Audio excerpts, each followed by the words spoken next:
من الشیطان الرجیم بسم اللہ الرحمن الرحیم ولما جاءت رسلنا لوطا سیء بهم وضاق بهم ذرعا وقال هذا يوم عصیب وجاءه قومه يهرعون إليه ومن قبل كانوا يعملون السيئات قال يا قوم هؤلاء بناتي هن أطهر لكم فاتقوا الله ولا تخزون في ضيفي أليس منكم رجل رشيد۔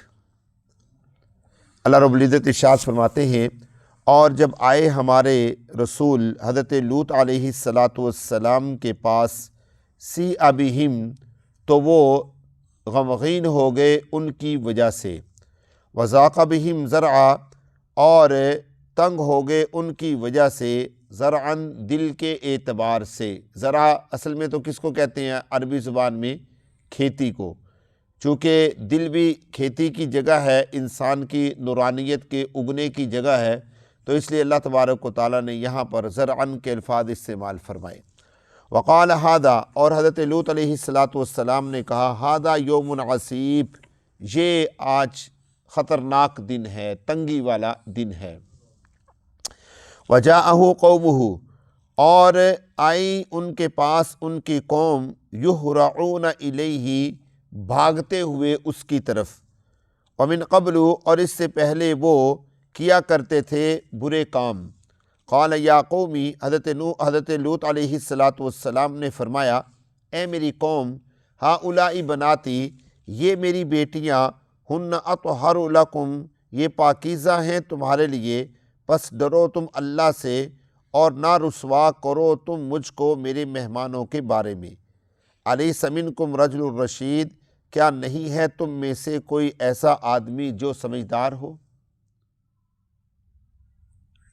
میں دوستو، یہ حضرت لوط علیہ السلام کی بستی میں اب فرشتوں کا داخلہ ہو رہا ہے۔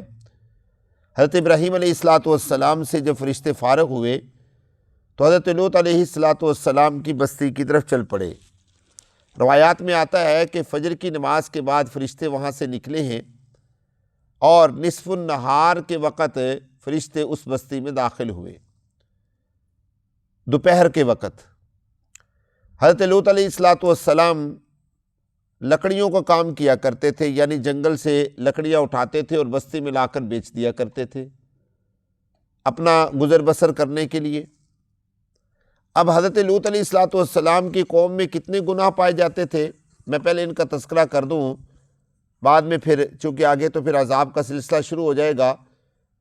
نمبر ایک تو یہ لوگ آتے جاتے لوگوں سے مال لوٹا کرتے تھے، راہ زنی جس کو کہا جاتا ہے، ڈکیتی کیا کرتے تھے۔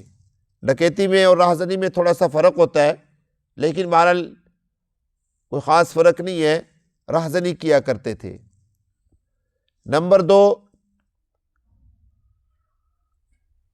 راستے میں بیٹھ کر آنے جانے والے مسافروں کو تنگ کیا کرتے تھے، چھیڑتے تھے، پہاڑوں کے اوپر بیٹھ جاتے چھپ کے، جب بھی وہاں سے مسافر گزرتے ان کے اوپر کنکر پھینکا کرتے تھے، پتھر مارا کرتے تھے۔ نمبر تین، وہاں سے کوئی قافلہ گزرتا، اس قافلے میں سے بچوں کو اٹھا لیا کرتے تھے، خاص طور پہ لڑکوں کو۔ اور نمبر چار تو آپ حضرات سمجھ گئے ہوں گے کہ ان کے ہاں بدفعلی عام تھی۔ یہاں پر ہم عام طور پہ ایک جملہ بولتے ہیں، قوم لوط والا عمل، یہ جملہ ٹھیک ہے، لیکن ایک لفظ اور بولتے ہیں، کسی کو ہم نے گالی دینی ہوتی ہے تو ہم اس کو کہہ دیتے ہیں وہ لوتی کہیں کے۔ آپ نے بھی سنا ہوگا، یہ جو لوتی لفظ ہے یہ تو غلط ہے، غلط اس طریقے سے ہے کہ حضرت لوط علیہ السلام کی طرف نسبت ہو جاتی ہے، اور یہ ہمیں سمجھتے ہیں، ہم نسبت کر دیتے ہیں فعل بد کی کہ یہ حضرت لوط علیہ السلام کیا کرتے تھے۔ تو اس لیے کسی کو بھی یہ نہیں کہنا چاہیے اوے لوتی۔ ہاں، قوم کا جو نام تھا وہ سدوم قوم تھی، آپ سدومی کہہ لیں، چونکہ یہ زبان زد عام ہو گیا اس لیے یہ لفظ عام طور پہ استعمال کر لیا جاتا ہے، جبکہ یہ غلط ہے، نبی کی طرف نسبت ایسی نہیں کرنی چاہیے۔ بہرحال ان کے اندر یہ گناہ پائے جاتے تھے۔ اللہ تبارک و تعالیٰ کا احسان دیکھیے کہ اللہ رب العزت نے جب یہ فرشتے نکلتے ہیں تو فرشتوں سے فرمایا کہ حضرت لوط علیہ السلام جب تک 4 مرتبہ ان کے خلاف گواہی نہ دیں ان کو عذاب میں مبتلا نہ کرنا۔ جب تک 4 مرتبہ ان کے خلاف گواہی نہ دے ان کو عذاب کے اندر مبتلا نہ کرنا۔ اب یہ فرشتے جب حضرت ابراہیم علیہ السلام کی بستی سے نکل کر حضرت لوط علیہ السلام کی بستی کی طرف چلتے ہیں تو راستے میں حضرت لوط علیہ السلام ایک جگہ پر لکڑیاں کاٹ رہے تھے۔ چونکہ یہ نوجوان خوبصورت تھے، شکلوں کے اندر آئے تھے فرشتے، اس لیے حضرت لوط علیہ السلام سے ملے۔ حضرت لوط علیہ السلام سے جب ملے تو پوچھا کہ تمہاری بستی کے لوگ کیسے ہیں؟ پہلے تو حضرت لوط علیہ السلام گھبرا گئے، پریشان ہو گئے، یہ تو بڑا کام خراب ہو گیا کہ ہماری بستی کا تو حال ہی برا ہے، نوجوان لڑکوں کو پکڑ لیتے ہیں، اچک لیتے ہیں، اغوا کر لیتے ہیں، یہ کہاں سے آگے نوجوان؟ تنگ دل ہوئے، پریشان ہوئے، غمگین ہوئے۔ اللہ رب العزت نے الفاظ بھی وہ استعمال فرمائے وَضَاقَ بِهِمْ ذَرْعًا، اور وہ تنگ ہو گئے دل کے اعتبار سے۔ قلب کہتے ہیں ذرعا قلب کو، چونکہ کھیتی وہ زمین کا قلب ہوتی ہے، کھیتی نہ ہوگی تو زمین کا فائدہ ہی نہیں ہے، تو اس لیے یہاں پر ذرعن کے لفظ استعمال فرمائے اللہ تبارک و تعالیٰ نے کہ وہ لوگ حضرت لوط علیہ السلام ان کو دیکھ کر پریشان ہو گئے۔ پھر ان فرشتوں نے پوچھا کہ تمہاری قوم کے لوگ کیسے ہیں؟ تو حضرت لوط علیہ السلام نے فرمایا کہ وہ اللہ کی مخلوق میں اس وقت سب سے بدترین لوگ ہیں، ہم اشر خلق اللہ، کہ وہ اللہ کی مخلوق میں سب سے بدترین لوگ ہیں۔ فرشتوں نے 4 مرتبہ یہ سوال کیا، 4 مرتبہ یہ گواہی دی حضرت لوط علیہ السلام نے۔ اور ایک روایت میں آتا ہے کہ حضرت لوط علیہ السلام لکڑیاں اٹھا کر آ رہے تھے شہر کی طرف، بستی کی طرف۔ بستی چھوٹی سی تو نہیں تھی، 4 لاکھ لوگ رہتے تھے اس بستی میں۔ تو حضرت لوط علیہ السلام شہر کی طرف آ رہے تھے تو یہ فرشتے ان کے پیچھے پیچھے آ گئے۔ اب جب فرشتے پیچھے پیچھے آئے تو لوگوں نے فرشتوں کو دیکھنا شروع کر دیا۔ جب لوگوں نے فرشتوں کو دیکھا تو لوگوں نے وہ اشارے کرنا شروع کر دیے۔ جب لوگوں نے اشارے کیے تو حضرت لوط علیہ السلام اس وقت تنگ دل ہوئے، پریشان ہوئے کہ یہ میرے مہمان ہیں اور یہ لوگ ان کو بھی نظریں پھاڑ پھاڑ کے دیکھ رہے ہیں۔ اس وقت لوط علیہ السلام نے 4 مرتبہ کہا کہ وہ اللہ کی مخلوق میں بدترین ہیں، اللہ کی مخلوق میں بدترین ہیں، اللہ کی مخلوق میں بدترین ہیں۔ خیر حضرت لوط علیہ السلام جو ہیں انہیں اپنے گھر لے گئے۔ چونکہ نصف النہار گزر چکی تھی، دوپہر ہو چکی تھی، اس لیے دوپہر میں جس وقت، اب ایک روایت کے مطابق آتا ہے شام کا وقت تھا، یعنی رات کا وقت تھا، مغرب کی نماز کے بعد کا وقت تھا، جس وقت قوم والے آئے، یعنی قوم والے ان کو پتہ تو چل گیا کہ لوط علیہ السلام کے ہاں مہمان آئے ہیں اور مہمان بھی نوجوان ہیں۔ ادھر سے ان کی جو بیوی تھی وہ بھی کافرہ تھی، مسلمان نہیں تھی۔ جب بھی لوط علیہ السلام کے ہاں یا کسی کے ہاں کوئی مہمان یا کوئی بھی چیز ایسی آیا کرتی تھی تو وہ اپنے گھروں میں آگ لگا دیا کرتے تھے اور اس کے آگ کا دھواں اوپر روشن کر دیا کرتے تھے۔ لوگوں کو پتہ چل جاتا تھا کہ اس گھر کے اندر کوئی گڑبڑ ہے، یعنی کہ شکار آیا ہوا ہے اس گھر میں۔ تو ان کی بیوی نے بھی ایسے ہی کیا، آگ لگا دی، لوگوں کو پتہ چل گیا۔ اب قرآن مجید میں اللہ تبارک و تعالیٰ نے اللہ اکبر 3-4 طرح سے یہ الفاظ استعمال فرمائے۔ یہاں پر تو کیا الفاظ ہیں؟ وَجَاءَهُ قَوْمُهُ يُهْرَعُونَ إِلَيْهِ، کہ اور آئی ان کی قوم یہرعون، اصل میں یہرعون کا یہ تو مجہول کا صیغہ ہے، معروف کا صیغہ نہیں ہے،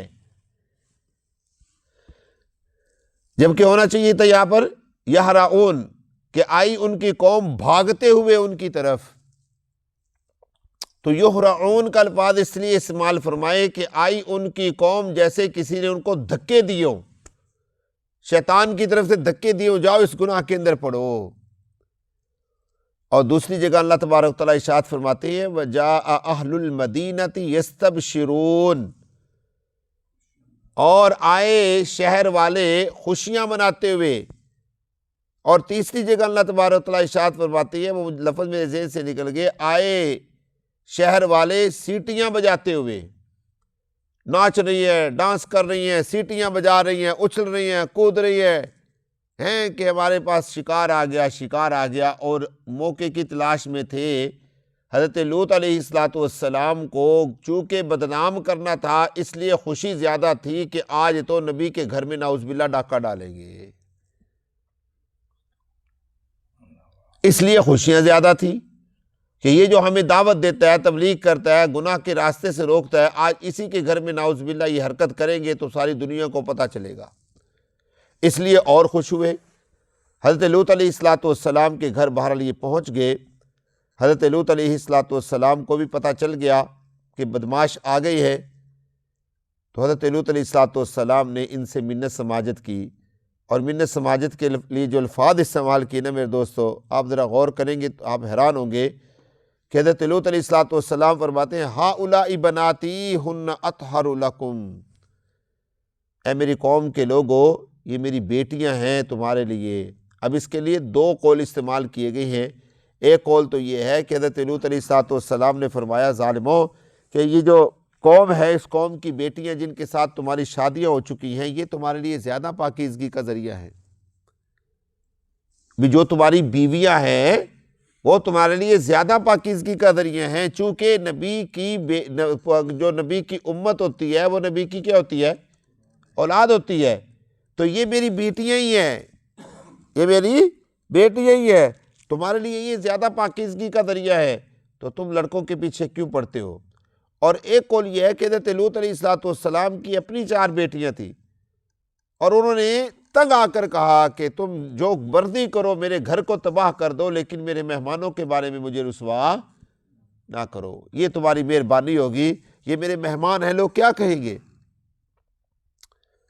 تو انہوں نے آگے سے بدماشوں نے کیا کہا؟ انہوں نے کہا کہ تو جانتا ہے نا، ہمیں کوئی عورتوں میں غرض نہیں ہے، ہمیں کوئی غرض نہیں ہے، بلکہ یہاں تک بھی کہا کہ تم میں کوئی عقل مند، کوئی سمجھدار آدمی ہے، کوئی عقل مند، کوئی سمجھدار آدمی ہے؟ انہوں نے آگے سے یہ کہا کہ آپ کو پتہ ہے نا کہ ہمیں لڑکیوں میں کوئی غرض نہیں ہے، ہمیں جس میں غرض ہے، جس میں ہم انٹرسٹڈ ہیں، وہ یہ لوگ ہیں۔ حضرت لوط علیہ السلام نے اس وقت بڑا مایوسی کا اظہار کرتے ہوئے فرمایا، قال لو ان لی بکم قوۃ او آوی الی رکن شدید، کاش میرے پاس طاقت ہوتی، کاش میرے پاس طاقت ہوتی، یا میرا یہاں کوئی قبیلہ، میرا خاندان ہوتا، میں اس کو ان کے پاس پناہ لے لیتا۔ آپ جانتے ہیں کہ حضرت لوط علیہ السلام حضرت ابراہیم علیہ السلام کے ساتھ ہجرت کر کے آئے تھے، اور ہجرت کر کے وہ ایک بستی کی طرف آباد ہو گئے تھے، وہاں پر انہوں نے جا کر کیا کی تھی؟ محنت کی تھی۔ اور آپ نے دیکھا ہوگا کہ ہم نے جتنے بھی پڑھے ہیں، اللہ رب العزت نے الفاظ استعمال فرمائے ہیں، اخاہم صالحا، کہ ان کے بھائی صالح کو ان کی طرف نبی بنا کر بھیجا، ان کے بھائی شعیب کو ان کی طرف نبی بنا کر بھیجا۔ باقی جتنے بھی انبیاء ہیں، اللہ تبارک و تعالیٰ نے ان کے لیے بھائی کا لفظ استعمال کیا۔ حضرت لوط علیہ السلام کے بعد اللہ نے قانون بنا دیا کہ اب جو بھی نبی ہوگا خاندان میں سے ہوگا۔ اب جو بھی نبی ہوگا کس میں سے ہوگا؟ خاندان میں سے ہوگا، کیونکہ لوط علیہ السلام نے جب یہ کہا، ہائے کاش میرا قبیلہ ہوتا، ہائے کاش میرا قبیلہ ہوتا تو میں ان کے پاس پناہ لیتا۔ اللہ تبارک و تعالیٰ نے اس کے بعد قانون بنا دیا کہ اب جو بھی نبی آئے گا وہ کس میں سے ہوگا؟ خاندان میں سے ہوگا۔ بات نہیں سمجھے؟ اب ایک چھوٹی سی بات سنا کے اپنی بات ختم کرتا ہوں۔ حضرت جبرائیل علیہ السلام نے جب لوط علیہ السلام کی اس پریشانی کو دیکھا، اب ظاہر سی بات ہے کہ ہم تو یہاں پڑھ رہے ہیں نا بیٹھے، ہزاروں سال کے بعد یہ واقعہ ہم تو پڑھ رہے ہیں، لیکن وہ گھر کی کیفیت اور وہ کیا صورتحال ہوگی، کیا رونا دھونا ہوگا کہ بیٹیاں الگ رو رہی ہوں گی، باپ الگ رو رہا ہوگا، فرشتے بھی ایک دم پریشان ہوں گے کہ یہ ہو کیا گیا، اور بستی والے کوئی 1 2 کوئی 4 5 کوئی 10 15 تو ہوں گے نہیں، وہ تو پوری بستی دوڑتی ہوئی آئی، جیسے جانوروں کا اور شیطانوں کا اور شیروں کا جھنڈ کسی کے اوپر ٹوٹ پڑتا ہے۔ حضرت جبرائیل علیہ السلام نے جب یہ کیفیت دیکھی تو حضرت لوط علیہ السلام کو ایسے پیچھے کر دیا اور فرمایا کہ ان کو آنے دو۔ جب وہ اندر داخل ہوئے، حضرت جبرائیل علیہ السلام نے ایسے اپنا پر اس طریقے سے مارا، جتنے بھی لوگ گھر کے اندر داخل ہوئے تھے سب کے سب اندھے ہو گئے، سب کے سب کیا ہو گئے؟ اندھے ہو گئے، اور پھر پیچھے بھاگے۔ اب ساری رات یہ لوگ خوف زدہ رہے کہ یہ کون آیا ہے، اور اسی رات میں حضرت لوط علیہ السلام کا حضرت جبرائیل کے ساتھ معاملہ ہوا کہ آپ کون ہیں، کہاں سے آئے ہیں، انہوں نے بتایا۔ وہ انشاءاللہ کل کی مجلس میں عرض کریں گے۔